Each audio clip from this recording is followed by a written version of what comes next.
Hi, I'm Dave Voltaggio, and I built the Mindstorm's robotic arm, Mark 6.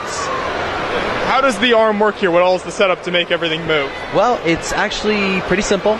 It's just 4 motors and then 4 buttons, and pretty simple programming, so every time I touch a button, it causes the motor to close, and I release the button, it goes back, and then it goes limp. It's pretty straightforward.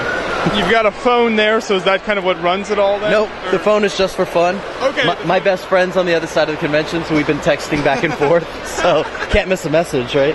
It's just a built-in phone mount then as well on the arm. Yeah, exactly.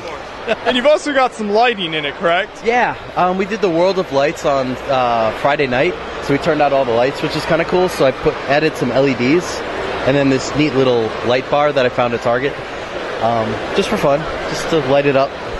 Now, what was the design process on this? Like, did you have to do a few different variations trying to figure out how to fit on your arm best and stuff like that? Yeah, basically, this is the 6th version that I've done in a year. So every time I build an arm, and then I basically play with it, and then I strip it down so that I can kind of like rebuild it, learn from what I've just done. So I basically start by putting 4 motors together in a hand shape, you know, basic hand shape, and then I start adding on and reinforcing it because it's really heavy. So you need a lot of structural integrity. So I keep adding on, and you'll see different like cross braces and stuff so that it stays together and it doesn't like wobble apart and stuff, because previous versions I've had have been really flimsy, and I've learned from that mistake. Can you wear, what's the longest you've ever worn this for? Does it get pretty heavy after a while? It gets very heavy. I wore it about 3.5 hours straight yesterday for the public. And I was walking around and shaking people's hands and stuff, and it definitely gets a little heavy after a while. Because you got the EV3 and all the batteries on it, so, you know, and the 4 motors, of course, it gets heavy there. I would imagine that could be quite annoying. So have you ever had any big mishaps with wires or anything like that, or engines? What was the biggest challenge of putting it all together? Ooh, biggest challenge. Biggest challenge is probably getting all of these wires and the wires underneath to kind of like stay out of the way. Because I need to change the batteries every hour or so.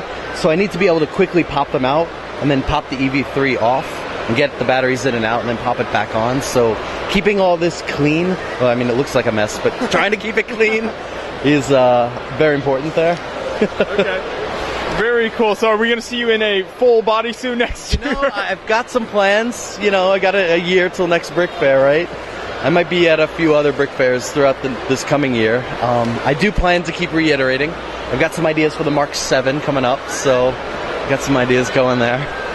Very nice. That's a really awesome build there. Like, you can move the fingers and everything. Like you said, you shake the public's hand and everything, so works really well. Thanks for showing that to us.